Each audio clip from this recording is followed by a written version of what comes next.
Okay, ಅಪ್ಪ ಅಮ್ಮ ಬಂದಿದ್ರು ಅಲ್ಲಿಗೆ? ಅಪ್ಪ ಅಮ್ಮ ಅಲ್ಲಿಗೆ 98ರಲ್ಲಿ ಬಂದಿದ್ರು. ದೊಡ್ಡ ಕರೆಕ್ಟಾಗಿ ಅವ್ರಿಗೆ ಸಿನಿಮಾಗೆ ಸರಿಯಾಗಿ 100 ಡೇಸ್ ಇದ್ರು ಅಮೆರಿಕಾದಲ್ಲಿ. ಅಪ್ಪ 100 ಡೇಸ್ ಇದ್ರು.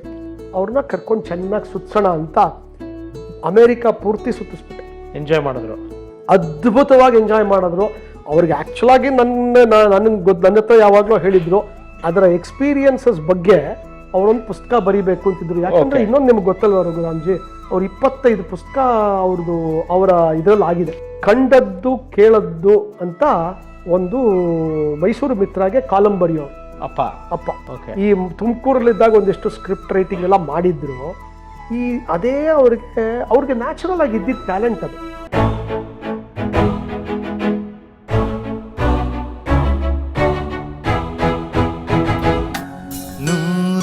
ನೂರೊಂದು ನೆನಪು. ಸ್ವಲ್ಪ ಔಟ್ ಆಫ್ ದ ಟಾಪಿಕ್ ಅನ್ಸಿದ್ರು. ಇವಾಗ ನಿಮ್ಮ ತಂದೆ ಕೂಡ ಬ್ಯಾಂಕ್ನಲ್ಲಿ ಸರ್ವ್ ಮಾಡ್ತಿದ್ರು, ನನ್ನ ತಾಯಿ, ನನ್ನ ಅತ್ತೆ, ನನ್ನ ಮಾವ ಎಲ್ಲರೂ ಬ್ಯಾಂಕ್ ಫ್ಯಾಮಿಲಿನಲ್ಲಿ. ಇವಾಗ ನಾವು ಯಾವುದೋ ವಿಷಯಕ್ಕೆ ಬ್ಯಾಂಕಿಗೆ ಹೋಗಬೇಕು ಅಂದಾಗ ಎಕ್ಸ್ ಸ್ಟಾಫ್ ಮನೆಯವರು ಅಥವಾ ಇದು ಅನ್ನೋದೊಂದು ಒಂದು ಕನ್ಸರ್ನ್ ಇಲ್ಲ, ಒಂದು ಪ್ರೀತಿ ಕ್ಯಾ ಅಂತ ಹೇಳ್ತಾರೆ. ಖಂಡಿತ ಆ ಹೆಸರುಗಳು ಕೂಡ ಇದು ಮಾಡಕ್ ಬರಲ್ಲ. ಅಂದ್ರೆ ನಮ್ದು ಬಿಟ್ಬಿಡಿ ಸರ್, ಇಂಗ್ಲೀಷ್ ಬರುತ್ತೆ, ಬ್ಯಾಲೆನ್ಸ್ ಮಾಡ್ಕೊತೀವಿ. ಇವಾಗ ಹಳ್ಳಿಗಾಡುಗಳ ಪ್ರದೇಶಗಳಲ್ಲಿ ಪಾಪ ಬೇರೆ ಭಾಷೆ ಬರದೇ ಇರೋರು, ಕನ್ನಡ ಬರದೇ ಇರೋರು ಹೆಂಗೆ ಇವ್ರು ಹ್ಯಾಂಡಲ್ ಮಾಡ್ತಾರೆ ಅದನ್ನ ನೋಡಿ. ಹಾಗೆ ನಡೀತಾ ಇದೆ ಇವತ್ತಿನ ಜೀವನ. ಹಾಗಿದ್ದಾಗ ಇವರು ಟ್ರೈನಿಂಗ್ ಫಿಲಮ್ಸ್ ಮಾಡಿ, ಟ್ರೈನ್ ಮಾಡಿ ಸ್ಟಾಫ್ನ, ಇನ್ನೋವೇಟಿವ್ ಪ್ರೋಗ್ರಾಮ್ಸ್ ಮಾಡಿ, ಬುಕ್ಲೆಟ್ಸ್ ಮಾಡಿ. ನಾನು ಇನ್ನೂ ಕೆಲವೆಲ್ಲ ಇಟ್ಕೊಂಡಿದ್ದೀನಿ ಬುಕ್ಲೆಟ್ಸು. ಅದೆಲ್ಲ ಇವತ್ತಿನ ದಿನ ಸಿಗಲ್ಲ. ವೆರಿ ವೆರಿ ಕ್ಲಾಸಿಕ್ ಅನ್ಬೇಕು. ಅದೆಲ್ಲ ಮಾಡಿ ಅಣ್ಣ ತಮ್ಮಂದರು ಅದನ್ನೆಲ್ಲ ಒಬ್ರಿಗೊಬ್ರ ಜೊತೆ ಡಿಸ್ಕಸ್ ಮಾಡಿ, ಕೆಲವೆಲ್ಲ ಅವ್ರು ಮಾಡೋರು, ಕೆಲವರು ಇವ್ರು ಇಲ್ಲಿ ಮಾಡೋರು, ಇದನ್ನೆಲ್ಲ ಮಾಡಿ ನಾಟಕ ಡಿಸ್ಕಸ್ ಮಾಡೋರು, ಸಿನಿಮಾ ಡಿಸ್ಕಸ್ ಮಾಡೋರು, ಸ್ಕ್ರಿಪ್ಟ್ಸು. ಯಾಕಂದರೆ ಎಲ್ಲ ಹೇಳದ್ನಲ್ಲ, ನಾಗಾಭರಣ ದಿನಾ ಬರೋರು ಮನೆಗೆ, TS ರಂಗ ಬರೋರು. ಆಮೇಲೆ ಇನ್ನು ಯಾರು ಬಂದಿಲ್ಲ ಅಂತ ಕೇಳ್ಬೇಕು ನಾವು.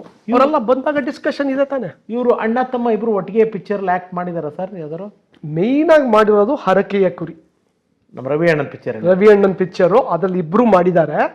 ಅದಕ್ಕೆ ಅನ್ಸುತ್ತೆ ಸೋಮಣ್ಣ ಅವ್ರಿಗೆ he got A state award for best supporting actor ಅಂತ ಅವ್ರಿಗೆ ಬಂತು. ಓಕೆ, ಅದು ಸುಮಾರು 2000ಕ್ಕಿಂತ ಇನ್ನೂ ಮುಂಚೆನೆ 98, 97, 9 ಈ ತಮ್ಮನ ಅಭಿನಯ ಎಲ್ಲ ನೋಡಿ ಏನನ್ನೋರು ಸೋಮಣ್ಣ ಅವರು? ಅವರ ಅಭಿನಯ ಅದ್ರ ಬಗ್ಗೆ ಜಾಸ್ತಿ ಇದಿಲ್ಲ, ಸರಿಯಾದ ರೋಲ್ ಸೆಲೆಕ್ಟ್ ಮಾಡೋ ಅನ್ನೋರು. ಯಾಕೆ ಅಂತ ಹೇಳ್ತೀನಿ. ಆಸ್ಫೋಟ ಅದರಲ್ಲೇ ತಾನೇ ದತ್ತಣ್ಣ ಅವರಿಗೆ ಸ್ಟೇಟ್ ಅವಾರ್ಡ್ ಬಂದ್ಬಿಟ್ಟಿದ್ದು. So he became famous after that. ಅದರಲ್ಲಿ he is a political leader. ಅದರಲ್ಲಿ ಒಂದು ನಮ್ಮನೆಗಳಲ್ಲಿ ಇಷ್ಟ ಆಗದೆ ಇರೋ ಅಂತ ಒಂದು ಸೀನ್ ಇದೆ, ರೇಪ್ ಸೀನ್. ನಾವಪ್ಪ ಹೇಳಿದ್ದಾರೆ ಎಲ್ಲ ಸರಿ ಕಣೋ, ಒಳ್ಳೆ ರೋಲು, ಆದರೆ ಆ ಸೀನ್ ನನಗೆ ಸರಿ ಹೋಗ್ಲಿಲ್ಲ. ನನ್ನ ಹಾಗೆ ಅಂದರೆ ಅಲ್ಲೂ ಅವರು ಸಮ್ವೇರ್ ಆ ಐಡಿಯಲ್ಸು, ಪ್ರಿನ್ಸಿಪಲ್ಸು, ಎಥಿಕ್ಸು, ವ್ಯಾಲ್ಯೂಸ್ನೆಲ್ಲ ಬಿಗ್ ಆಗಿ ಹಿಡಿದಿದ್ರು. ಇನ್ನು ಪ್ರಸನ್ನ ಸರ್, ನೀವು ಏನು ಮಾಡ್ಕೊಂಡಿದ್ರಿ? ಅಂದರೆ ಅಬ್ರಾಡಲ್ಲಿ ಇದ್ದೆ ಅಂತ ಹೇಳಿದ್ರಿ, ಸಾಹೇಬ್ರು ಅಲ್ಲಿಗೂ ಬಂದಿದ್ರು ಅಂತ ಹೇಳಿದ್ರಿ. ಒಳ್ಳೆ ನೋಡಿ, ಅದು ಮತ್ತೆ ನಾನು ನಿಮ್ಮ ಮದುವೆ ವಿಷಯ ಕೇಳಿಲ್ಲ, ಬ್ಯಾಲೆನ್ಸ್ ಇಟ್ಟಿದ್ದೀನಿ. ಯಾಕಂದ್ರೆ ಮೇಡಮ್ ಮನೆಯವ್ರು ಬರ್ತಾರೆ, ಅವ್ರ ಅದನ್ನ ಕೇಳಿದ್ರೆ ಆ ಪೋರ್ಷನ್ ನಾನು ಮುಟ್ಟಿಲ್ಲ. ಸೊ ನೀವು ಅಂದರೆ ನಿಮ್ಮ ಎಜುಕೇಶನ್ ಏನು, ಎಲ್ಲಿ ಏನು ಓದಿದ್ದು ನೀವು? ನಾವು ಅದೇ ಇಲ್ಲಿ ಬಸವನಗುಡಿಲಿದ್ದಾಗ ಪ್ರತಿಭಾ ಬಾಲಮಂದಿರದಕ್ಕೆ ಹೋಗ್ತಾ ಇದ್ದೆ ಅಂತಿದ್ದೆ.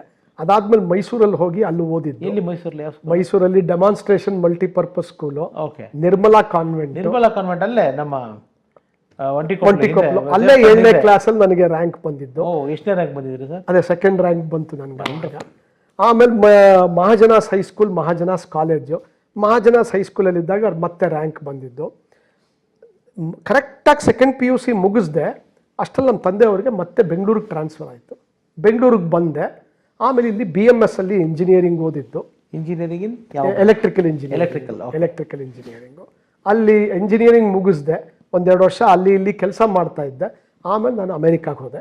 ಅಲ್ಲಿ MBA ಮಾಡಿ ನಾನು ಒಂದು ಬಯೋಟೆಕ್ ಕಂಪ್ನಿನಲ್ಲಿ ಕೆಲಸ ಮಾಡ್ತಾ ಇದ್ದೆ. 8 ವರ್ಷ ಅವ್ರಿಗೆ ಮಾಡಿದೆ. ಬಟ್ 2000ರಲ್ಲಿ ನನಗೆ 93ರಲ್ಲಿ ಮದುವೆ ಆಯಿತು. 2000 ತನಕ ಅಲ್ಲಿ ಇದ್ವಿ. ದೊಡ್ಡ ಮಗಳು ಇಲ್ಲಿ ಬಂದು ಅವಳದ ಜನನ ಇಲ್ಲಾಗಿದ್ದು ಇಂಡಿಯಾದಲ್ಲಿ. ನಮಗೆ ನಮ್ಮ ಮನೆಯವ್ರಿಗೆ ಅದಿತ್ತು, ಇಲ್ಲೇ ಆಗಲಿ ಅಂತ. 2000 ವಾಪಸ್ ಬಂದಾಗ 2ನೇ ಮಗಳಿಗೆ ಅವಾಗ ಅವರ ಗರ್ಭಿಣಿ ಆಗಿದ್ರು. ಇಲ್ಲಿ ಹುಟ್ಟಿದ್ದವಳು, 2 ಮಕ್ಕಳು ಇಲ್ಲೇ ಹುಟ್ಟಿದ್ರು. ಸರ್ ಅಂದ್ರೆ ನೋಡಿ, ಎಲ್ಲರೂ US ಪಾಸ್ಪೋರ್ಟ್ ಬೇಕು ಅಂತ ಅಲ್ಲಿ ಇದು ಮಾಡಕ್ ಹೋಗ್ತಾರೆ. ಹ್ಯಾಟ್ಸ್ ಆಫ್ ನಿಮ್ಗೆ, ನಿಜವಾಗ್ಲೂ ಖುಷಿ ಆಗುತ್ತೆ.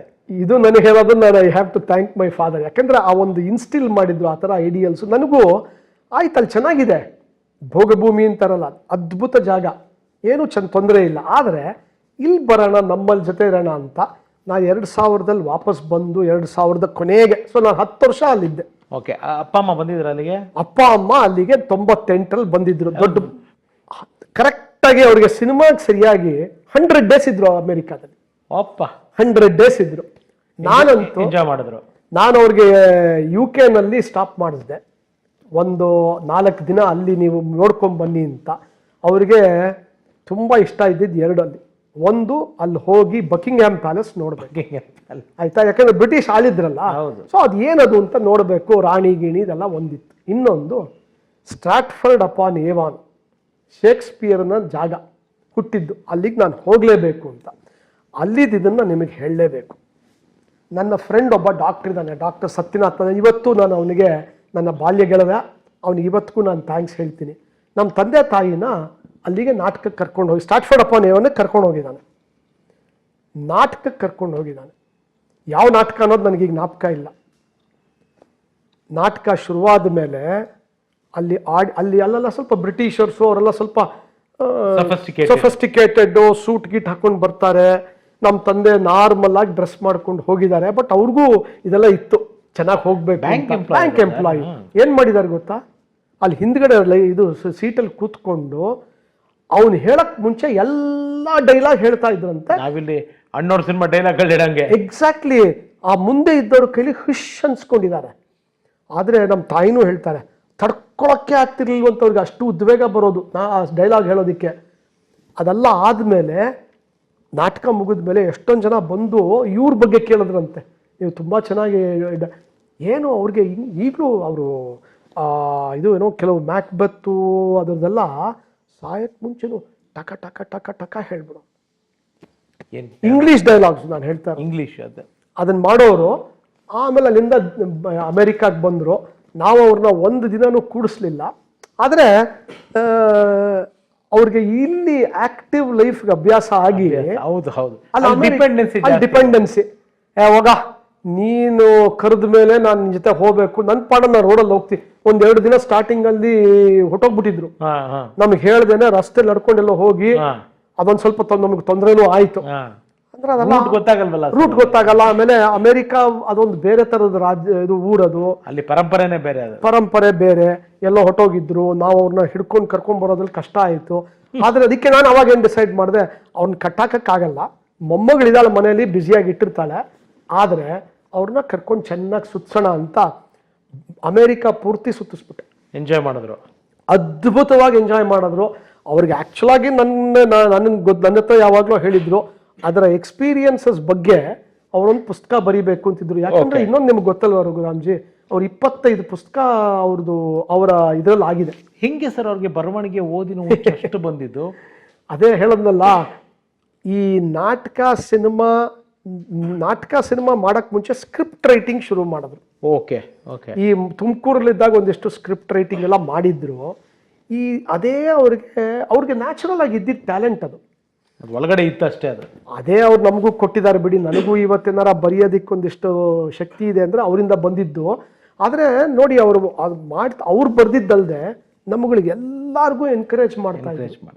ನನ್ನ ಮಕ್ಕಳು ಚಿಕ್ಕ ವಯಸ್ಸಿನಲ್ಲೇ, ನನ್ನ ದೊಡ್ಡವಳು ಪೊಯಮ್ಸ್ ಬರೀತಾ ಇದ್ಲು, ಅಪ್ಪ ಚಿಕ್ಕವಳು ಸ್ಟೋರೀಸ್ ಬರೀತಾ ಇದ್ಲು. ನಮ್ಮ ತಂದೆಗೆ ಎಷ್ಟು ಖುಷಿ ಇತ್ತು, ಹುರುಪಿತ್ತು ಅಂದ್ರೆ ಅದನ್ನೆಲ್ಲ ಕಲೆಕ್ಷನ್ ಮಾಡಿಸಿ ಒಂದು ಪುಸ್ತಕ ಮಾಡಿದ್ದಾರೆ. ತೋರಿಸ್ತೀನಿ ನಿಮ್ಗೆ ಆಮೇಲೆ. ತೋರಿಸಿ ಸರ್.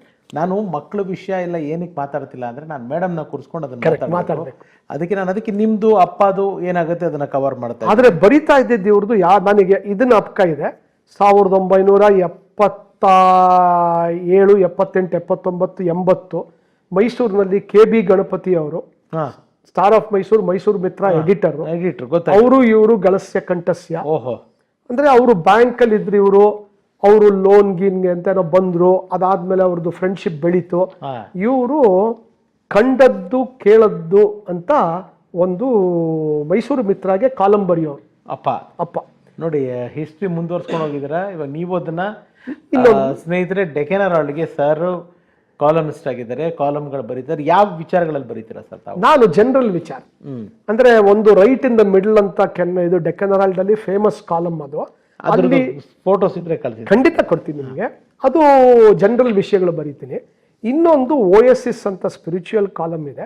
ಅದು ಸ್ಪಿರಿಚುಯಾಲಿಟಿ ಬಗ್ಗೆ ಏನೋ ನಮ್ಮ ತಂದೆಯವರೇ ಹುಟ್ಟಾಕಿರೋದು, ಅದನ್ನೊಂದಿಷ್ಟು ಬರಿತೀನಿ. ಆದರೆ ಅವ್ರು ಬರಿತಾ ಇದ್ದಿದ್ದು ಅವಾಗ ಈ ಕಂಡದ್ದು ಕೇಳದ್ದು ಅದನ್ನೇ ಅವರು ಒಂದು ಪುಸ್ತಕ ರೂಪದಲ್ಲಿ ನಂತರ ತಗೊಂಡ್ಬಂದ್ರು. ಆಮೇಲೆ ಅವ್ರಿಗೆ ಯಾವ್ದ್ರಲ್ಲಿ ಇಂಟ್ರೆಸ್ಟ್ ಇರಲಿಲ್ಲ ಅನ್ನೋ ಒಂದು ಪ್ರಶ್ನೆ ಕೇಳ್ಕೊಂಡ್ರೆ, ಯಾಕೆ ಅಂದ್ರೆ ಅವರು ಹೋದ ನಂತರ ಅವ್ರ ಹತ್ರ ಇದ್ದಿದ್ದು ಸುಮಾರು 20,000ದಿಂದ 25,000 ಪುಸ್ತಕಗಳ ಕಲೆಕ್ಷನ್. ಅದನ್ನ ನಾವು ಓದಿದ್ರು. ಅವರು ಓದದೇ ಇರೋ ಪುಸ್ತಕ ಬಿಟ್ಬಿಡಿ, ಹೋಗ್ಲಿ ಪುಸ್ತಕ ಬಿಟ್ಬಿಡಿ. ಈಗ ನಿಮಗೆ ಒಂದು ಔಷಧಿ ಬರುತ್ತೆ, ಒಂದು ಟಾನಿಕ್, ಅದ್ರ ಒಳಗಡೆ ಒಂದು ಪೇಪರ್ ಬಗ್ಸಿಟ್ಟಿರ್ತಾರೆ, ಅದಕ್ಕೆ ಪ್ಯಾಕೇಜ್ ಇನ್ಸರ್ಟ್ ಅಂತೀವಿ ನಾವು. ಅದನ್ನ ತೆಗೆದು ಅದನ್ನ ಓದಿ ಅದರಲ್ಲಿ ಅವ್ರು ನೋಟ್ಸ್ ಮಾಡೋರು, ಏನೇನು ಅದ್ರ ಬಗ್ಗೆ ತಿಳ್ಕೋಬೇಕು ಹೆಲ್ತ್ ದೃಷ್ಟಿಯಿಂದ, ಇಂಗ್ರೀಡಿಯೆಂಟ್ಸ್ ಏನೇನು ಹಾಕಿರ್ತಾರೆ ಹೆಲ್ತ್ ದೃಷ್ಟಿಯಿಂದ. ಅವ್ರಿಗೆ ಆ ಥರ ಓದೋ ಹುಚ್ಚು, ಆ ಓದೋ ಹುಚ್ಚು. ನಾವು ಅದನ್ನು ಕೇಳ್ತಿದ್ವಿ, ಅದು ಯಾವಾಗ ಓದ್ತೀಯ ನೀನು ಅಂತ. ಓದ್ದೇ ಇರೋ ಪುಸ್ತಕ ಇಲ್ಲ, ಆಮೇಲೆ ಅವ್ರಿಗೆ ಇಂಟ್ರೆಸ್ಟ್ ಇಲ್ಲದೆ ಇರೋ ಯಾವುದು ಈ ಫೀಲ್ಡೇ ಇಲ್ಲ ಅನ್ಬೇಕು. ಎಲ್ಲ ಕ್ಷೇತ್ರ. ಅದಕ್ಕೆ ಅವರು ಆ ಇಷ್ಟ ಇದ್ದು ಬಂದು ಒಂದು 25 ಪುಸ್ತಕಗಳು ಮಾಡಿ, ನಮ್ಮ ದೊಡ್ಡಪ್ಪನ ಬಗ್ಗೆ ಒಂದು ಪುಸ್ತಕ ಮಾಡಿದ್ರು. ಅಮೆರಿಕ ಬಗ್ಗೆ ಬರ್ದಿದ್ರೆ ಇತ್ತು ಅವ್ರಿಗೆ, ಅದನ್ನ ಮಾಡಕ್ಕಾಗಿಲ್ಲ. ಅವ್ರು 2 ನನಗೆ ಗೊತ್ತಿರೋ ಹಾಗೆ ಅವ್ರದ್ದು 2 ಇಟ್ಕೊಂಡಿದ್ರು ಅವರ ಸಾವಾಗಿದ್ದ ಟೈಮ್ನಲ್ಲಿ. ಒಂದು ನಮ್ಮ ಹಿರಿಯ ದೊಡ್ಡಪ್ಪ ವೆಂಕಟೇಶ್ ಅವರು ಫಿಸಿಕ್ಸ್ ಪ್ರೊಫೆಸರ್, ಅವ್ರ ಬಗ್ಗೆ ಒಂದು ಪುಸ್ತಕ ಮಾಡ್ತಾ ಇದ್ರು. ಅದೊಂದು 60% ಕಂಪ್ಲೀಟ್ ಆಗಿದೆ. ಅದು ಮುಂದುವರಿದಿಲ್ಲ. ಅದನ್ನ ನಾವ್ ಯಾರು ತಗೊಂಡ್ ಮಾಡ್ಬೇಕು, ಮಾಡಿ ಅದನ್ನ ಅವರ ಕನಸನ್ನ ಕಂಪ್ಲೀಟ್ ಮಾಡಲೇಬೇಕು. ಅದು ಒಂದು. ಎರಡನೇದು, ಅವರು ಈ ಸೋಮಣ್ಣನ ಸ್ಟಾಕ್ ಅಂತ ಅವ್ರ ಪುಸ್ತಕ ಮಾಡಿದ್ರಲ್ಲ, ಅದರದ್ದೇ ಇನ್ನೊಂದು ಮುಂದಿನ ಇದು ಮಾಡಬೇಕು ಅನ್ನೋದೊಂದು ಇತ್ತು ಅವ್ರಿಗೆ. ಅದು ಎರಡನೇದು. ಇನ್ನೊಂದು ಪ್ರಾಬಬಲಿ ಅದೇ ಈ ಅಮೆರಿಕಾಗೆಲ್ಲ ಹೋಗಿ ಬಂದಿದ್ದು ಫಾರಿನ್ ಟೂರ್ ಹಿಂಗಿರುತ್ತೆ ಅದ್ರ ಬಗ್ಗೆ ಬರಿಬೇಕು. ವಿದೇಶಿ ಪ್ರವಾಸ ಇತ್ತು. ಎಲ್ಲೋ ನೋಡೋಣ. ಎಲ್ಲ ಅವರೇ ನಡೆಸ್ಕೊಂಡು ಹೋಗ್ತಾರೆ. ಇವಾಗ ಆ ವಿಚಾರ ಇಲ್ಲಿ ಬಂದಿದೆ ಅಂದ್ರೆ ಅದೆಲ್ಲ ಒಂದ್ ಕಡೆ ಬೆಳಕು ಸಿಗುತ್ತೆ ಅನ್ನೋ ಒಂದು ನಮ್ಮ ಇದು. ನಿಮ್ಮ ಬ್ರದರು ಬರೀತಾರ? ಅವರು ಸ್ವಲ್ಪ ಲಾಯರ್ ಆದ್ರಿಂದ ಲೀಗಲ್ ಆರ್ಟಿಕಲ್ಸ್ ಒಂದ್ ಸ್ವಲ್ಪ ಮಾಡ್ತಾರೆ. ಬಟ್ ಆದ್ರೆ ಜನರಲ್ ರೈಟಿಂಗ್ ನಾನು ಜಾಸ್ತಿ ನೋಡಿಲ್ಲ. ನನಗೆ ತಂದೆಯವರ ನನಗೆ ಸಿಕ್ಕಿರೋದ್ರಿಂದ ಅನುಗ್ರಹ, ಅವರ ಆಶೀರ್ವಾದ ಸಿಕ್ಕಿರೋದ್ರಿಂದ ಈ ವರ್ಷ 2026ನಲ್ಲಿ ನಂದೊಂದು 100ನೇ ಆರ್ಟಿಕಲ್ ಪಬ್ಲಿಷ್ ಆಗಬೇಕು. ಆಯ್ತು, ಬರ್ದಾಯ್ತಾ? ಅಲ್ಲ, ಎಲ್ಲ ಬರ್ದು ಪಬ್ಲಿಷ್ ಆಗೋಗಿದೆ. ಈ ವರ್ಷ 100ನೇದು ಬರಬೇಕು. ಇದ್ದಿದ್ರೆ ಖುಷಿ ಪಟ್ಟಿದ್ರು. ಅದೇ ಈಗಿದ್ದಾರೆ ಸರ್, ಬಟ್ ಎಲ್ಲ ಫಿಸಿಕಲಿ ಇಲ್ಲ. But is there. Yes Prasanna sir, ನೀವಿವಾಗ ಬರೀತಾ ಇರೋದು ಡೆಕ್ಕನ್ ಹೆರಾಲ್ಡ್ನಲ್ಲಿ ಯಾವ ಒಂದು ವಿಚಾರಗಳ ಬಗ್ಗೆ, ಇವಾಗೇನೋ ಇದ್ರ ಬಗ್ಗೆ ಬರ್ದಿದ್ದೀರಾ ಅಂತ ಹೇಳಿದ್ರಿ. ಅಂದರೆ ಈಗ ನಾನು ಒಂದು ಹೇಳ್ತೀನಿ, ರೈಟ್ ಇನ್ ದ ಮಿಡಲ್ ಅನ್ನೋದು ತುಂಬ ಪಾಪ್ಯುಲರ್ ಕಾಲಮ್ಮು. ಅದರಲ್ಲಿ ನಾನು ನಮ್ಮ ದಿನನಿತ್ಯದಲ್ಲಿ ನಮ್ಮ ಸುತ್ತಮುತ್ತ ಯಾವ ಥರ ನಮಗೆ ಎಕ್ಸ್ಪೀರಿಯನ್ಸ್ ಆಗುತ್ತೆ ಬರೀತೀನಿ. ಒಂದು ಉದಾಹರಣೆ ಕೊಡ್ತೀನಿ. ನಾನು ಇಲ್ಲಿ ನಡ್ಕೊಂಡು ಹೋಗ್ತಾ ಇದ್ದೆ. ಈಗ ನಿಮಗೆ ಕೇಳ್ತೀನಿ, ಆಟೋ ಓಡಿಸ್ತಾರೆ, ಆಟೋ ಡ್ರೈವರ್ಸು, ನಿಮ್ಗೆ ಜನರಲ್ ಆಗಿ ಅವ್ರ ಬಗ್ಗೆ ಏನಿದಿರುತ್ತೆ? ಒಪಿನಿಯನ್ ಇರುತ್ತೆ. ಏನೋ ಸ್ವಲ್ಪ ಕೆಲವು ಸಲ ಕೋಪ ಇರುತ್ತೆ, ಅವ್ರು ತುಂಬಾ ಕಟ್ ಮಾಡ್ಬಿಡ್ತಾರೆ ಟ್ರಾಫಿಕ್ ನಲ್ಲಿ. ನನಗೂ ಅದೇ ಇತ್ತು, ಜನರಲ್ ಒಪಿನಿಯನ್. ಅದು ಇಲ್ಲೇ ನಡೆದು ನನ್ನ ಹೇಳಿದ್ನಲ್ಲ, ದಿನ 10 ಕಿಲೋಮೀಟರ್ ನಡಿಬೇಕು, ಇಲ್ಲೆಲ್ಲೋ ನಡೆದು ಓಡಾಡ್ತಾ ಇದ್ದೆ. ಇಲ್ಲಿ ಒಂದು ಆಟೋ ನಿಂತಿತ್ತು. ಎಲ್ಲೋ ಒಂದ್ ಕಡೆ ಒಂದು ಒಳ್ಳೆ ಫ್ಲೂಟಿನ ನಾದ, ಕೊಳಲಿನ ನಾದ ಕೇಳಿಸ್ತಾ ಇತ್ತು. ಒಂದು ರೌಂಡ್ ಹೊಡ್ಕೊಂಡು ಬಂದೆ, ಇನ್ನೂ ಕೇಳಿಸ್ತಾ ಇತ್ತು. ಯಾಕೋ ನನಗೆ ಡೌಟ್ ಬಂತು, ಆ ಫ್ಲೂಟ್ ಅಲ್ಲೆಲ್ಲೋ ಬರ್ತಾ ಇತ್ತು ಅಂತ. ಗೂಡ್ಸ್ ಗಾಡಿ ಇಲ್ಲೇ ಕೆಳಗಡೆನೆ ಹೋದೆ. ನೋಡಿದ್ರೆ ಆಟೋ ಡ್ರೈವರು ಅವನ ಬ್ರೌನ್ ಶರ್ಟ್ ತೆಗೆದು ಮುಂದ್ಗಡೆ ಫೋನ್ ಕ್ಯಾಮ್ರಾದಲ್ಲಿ ನುಡಿಸ್ತಾ ಇದ್ದ. ನಾನು ಜಾಸ್ತಿ ಏನು ಕೇಳಲಿಲ್ಲ. ಅವನಿಗೆ ಹಿಂಗೆ ಅಂದು ಮತ್ತೆ ನಡ್ಕೊಂಡು ಬಂದ್ಬಿಟ್ಟೆ. ನಾ ಇಲ್ಲಿ ನಡ್ಕೊಂಡು ಹೋಗ್ತಾ ಇದ್ದೀನಿ, ಹಿಂದ್ಗಡೆ ಯಾವುದೋ ಒಂದು ಆಟೋ ಬಂದಿದ್ದಂಗೆ ಆಯಿತು. ಮಾಮೂಲಿ ನಮಗೆ ಕೋಪ ಬಂತು, ಯಾವನೋ ನಡೆಯೋಕ್ಕೂ ಬಿಡಲ್ಲ, ಮೈ ಮೇಲೆ ಬರ್ತಾ ಇದ್ದಾನೆ ಅಂತ. ತಿರುಗಿ ನೋಡಿದೆ, ಅವ್ನು ಬಂದು ನಿಲ್ಲಿಸ್ದ.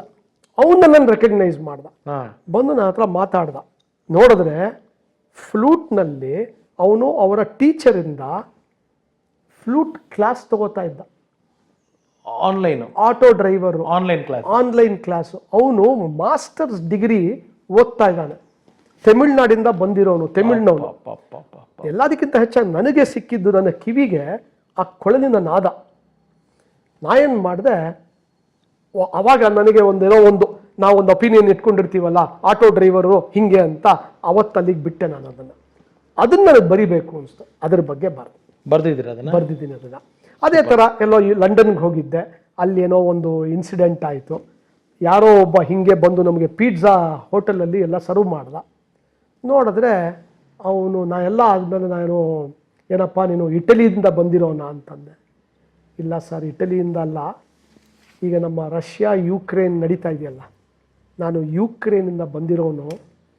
ಇವತ್ತು ನನ್ನ ಅಕ್ಕ ತಂಗಿರು ಅಲ್ಲಿ ಸಿಕ್ಕಾಕೊಂಡಿದ್ದಾರೆ, ಅವ್ರನ್ನ ಹೆಂಗಾರ ಮಾಡಿ ನಾನು ಇಲ್ಲಿ ಕರ್ಕೊಂಡ್ಬರ್ಬೇಕು ಅನ್ನೋ ಅದು ಎಲ್ಲಿ ನಮಗೆ ಒಂದು ಸ್ವಲ್ಪ ಆ ಮನಸ್ಸು ಆ ಥರದ್ದು ನಾನು ಬರೆಯೋಕ್ಕೆ ಟ್ರೈ ಮಾಡಿದೆ. Wonderful sir, wonderful. How much you are enjoying in your writing? ತುಂಬ enjoy. It is one of my passions. ಮೊದಲಿಂದ ಬರಿತಾ ಇದ್ದೆ, ಆದರೆ ಅಷ್ಟೊಂದು ಟೈಮ್ ಸಿಗ್ತಾ ಇರಲಿಲ್ಲ ನನ್ನ ಕೆಲಸದಲ್ಲಿ. 2011-12ರಲ್ಲಿ ನಂದು ಫಸ್ಟ್ ಒಂದು ಆರ್ಟಿಕಲ್ ಬಂತು. ಅದು ನನಗೊಂದು ಮೋಟಿವೇಶನ್ ಕೊಡ್ತು. ನಮ್ಮ ತಂದೆಗೆ ಅದೇ ಕೆಳಗೆ ಬಂದಿದೆ, ಅಪ್ಪ ಓದಿದ್ರ ಅಂತ. ನೋಡಿದ್ರು, ಸುಮಾರು ಓದಿದ್ರು ಎಲ್ಲ. ನಾನು ಅವ್ರು ಹೋದ್ಮೇಲೆ ಮನೇಲಿ ಎಲ್ಲ ಸ್ವಲ್ಪ ಕ್ಲೀನಿಂಗ್ ಮಾಡಿದಾಗ ಎಲ್ಲ ಆರ್ಟಿಕಲ್ಸ್ನು ಮಾರ್ಕ್ ಮಾಡಿಕೊಂಡು ಒಂದು ಫೈಲ್ನಲ್ಲಿ ಇಟ್ಕೊಂಡಿದ್ರು, ಓದ್ತಾ. ಬಟ್ ನಿಮ್ಮ ಬರವಣಿಗೆ ಇಷ್ಟ ಆಯ್ತು ಅವ್ರಿಗೂ? ತುಂಬ ಇಷ್ಟ ಆಯಿತು. ಆಮೇಲೆ 2020ರಲ್ಲಿ ಅವರ ಆಶೀರ್ವಾದನೇ. ನಾನೊಂದು ಹಿಂದೂ ಪೇಪರ್ಗೆ ಅದರಲ್ಲಿ ಅಷ್ಟು ಈಸಿಯಾಗಿ ಬರಲ್ಲ ಆರ್ಟಿಕಲ್ಸ್. ಅವ್ರದ್ದು ಲೆವೆಲ್ ಸ್ವಲ್ಪ ಬೇರೆ, ಕರೆಕ್ಟ್. ಬಟ್ ಅಲ್ಲಿ ಕಳಿಸ್ತಾ ಇದ್ದೆ. ಒಂದಿನ ನನಗೆ ಈ ಡೆಕ್ಕನ್ ಹೆರಾಲ್ಡ್ ಬಂದಾಗ ಕೇಳಿದ್ರು, ಏನೋ ಇದು ಹಿಂದೂ ಕಳಿಸಲ್ವೇನೋ ನೀನು ಅಂದ್ರು. ಇಲ್ಲ ಪಾಪ, ಇನ್ನೊಂದು ಬರ್ದಿದ್ದೀನಿ, ಕಳಿಸ್ತೀನಿ ಅಂತ ಅಂದಿದ್ದೆ. ನೋಡಿ, ಅವ್ರ ಆಶೀರ್ವಾದ ಇರಬೇಕು. ಅವರು November 3 ಹೋದ್ರು. ಐ ಥಿಂಕ್ November 22 ಹಿಂದೂನಲ್ಲಿ ನಾನು ಫಸ್ಟ್ ಆರ್ಟಿಕಲ್ ನೋಡಿದ್ರು. ಅಪ್ಪ ಇಲ್ಲ, ಹೊರಟೋಗಿದ್ರು, ಅಲ್ಲಿಂದ ಎಲ್ಲೋ ನೋಡಿದ್ದಾರೆ ಅಂತ ಅನ್ಕೋತೀನಿ. ಕರೆಕ್ಟ್. ಆಶೀರ್ವಾದ ಹೆಂಗಿತ್ತು ಅಂತ ಅನ್ಕೋತೀನಿ ಅಂದ್ರೆ, ಅವ್ರು ಹೋಗಿ ನನಗೆ ಆಶೀರ್ವಾದ ಮಾಡಿದ್ದಕ್ಕೆ ನನಗೆ ಆರ್ಟಿಕಲ್ ಬರಕ್ಕೆ ಸಾಧ್ಯ ಆಯಿತು. ಅದಾದ್ಮೇಲೆ ಒಂದು 10-15 ಹಿಂದೂನಲ್ಲೂ ಬಂದಿದೆ. ಬಟ್ ಇವಾಗ ಒಂದು ಹೇಳಿ ಪ್ರಸನ್ನ ಸರ್, ಅಂದರೆ ಇವತ್ತೆಲ್ಲ ಫಾಸ್ಟ್ ಯುಗ, ಎಲ್ಲ ಡಿಜಿಟಲ್ಲು, ಇಂಟರ್ನೆಟ್ಟು ಇದರಲ್ಲಿರೋದು. ಈ ಟೈಮ್ನಲ್ಲಿ ಈ ಪೇಪರು ಆರ್ಟಿಕಲ್ಲು ಜನ ನೋಡ್ತಾರೆ ಅಂತ ನಿಮ್ಗೆ ಅನ್ಸುತ್ತಾ? ನೋಡ್ತಾರೆ, ಆದರೆ ಎಲ್ಲರಿಗೂ ಎರಡು ಇದೆ ಈಗ. ಒಂದು, ಅದು ನನಗೆ ಯಾಕಂದರೆ ಇವತ್ತು ಒಬ್ಬೊಬ್ರದ್ದು ಹಾಬಿ ಆಮೇಲೆ ಈ ಇಂಟ್ರೆಸ್ಟ್ ಏರಿಯಾ ತುಂಬ ಡೈವರ್ಸಿಫೈ ಇದೆ, ಕರೆಕ್ಟ್, ವಾಸ್ಟ್ ಆಗೋಗಿದೆ. ಅವ್ರಿಗೂ ಒಂದು ಸ್ವಲ್ಪ ಅದ್ರ ಕಡೆಗೆ ಒಂದು ಒಲವಿದ್ರೆ ನೋಡ್ತಾರೆ, ಅದು ಒಂದು. ಎರಡನೇದೇನೆಂದರೆ ಅಟೆನ್ಷನ್ ಸ್ಪ್ಯಾನ್ ಎಲ್ಲರಿಗೂ ಕಮ್ಮಿ ಆಗೋಗಿದೆ. ಎಲ್ಲ ಬರೀ ರೀಲ್ ಸಿಂಗಿಂಗ್ ನೋಡೋದ್ರಲ್ಲೇ ನಮಗೆ ನೋಡಬೇಕು. ಸೊ ಅವ್ರಿಗೊಂದು ಆರ್ಟಿಕಲ್ನ ಅಲ್ಲಿ ಇಟ್ಕೊಂಡು ಅದಕ್ಕೊಂದು 10 ನಿಮಿಷನಾರ ಕಳಿಬೇಕು. ಅಲ್ಲ, ಕರೆಕ್ಟ್. ಇವಾಗ ನಾವು ಬರಹಗಾರರು ಅಂತೆಲ್ಲ ಹೇಳ್ಕೊಳ್ಳೋಕ್ಕೂ ನಿಮ್ಮಂಥವ್ರ ಮುಂದೆ ನಮ್ಗೆ ನಾಚಿಕೆ ಆಗುತ್ತೆ. ಬಟ್ ಏನಂದರೆ ನಮ್ಮೊಂದು ಎಕ್ಸ್ಪ್ರೆಷನ್ಗಳು ಕೆಲವೇನೋ ಮಾಡಿದ್ದು ಏನೋ ಒಂದು ಫೇಸ್ಬುಕ್ಕಲ್ಲಿ ನಮ್ಗೆ ಅನ್ಸಿದ್ದನ್ನು ಬರಿತೀವಿ.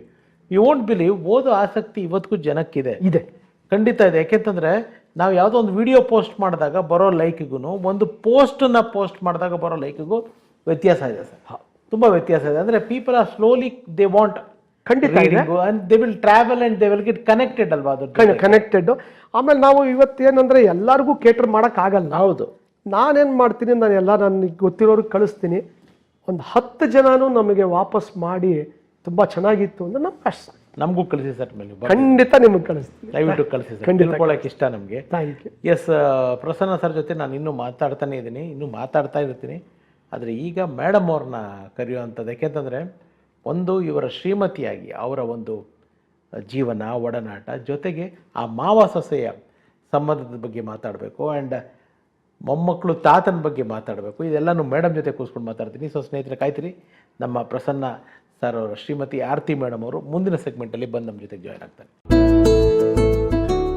ನಮ್ಮಮ್ಮ ಇದ್ದಿದ್ರೆ ಇವತ್ತು ನಿನ್ನ ನೋಡಿ ತುಂಬ ಖುಷಿ ಪಟ್ಟಿರೋರು, ಯಾಕೆಂದರೆ ಅವ್ರು ಮಾಡ್ತಿದ್ದನ್ನೆಲ್ಲ ನೀನು ಫಾಲೋ ಮಾಡ್ತಾ ಇದೆಯಾ ಅಂತ.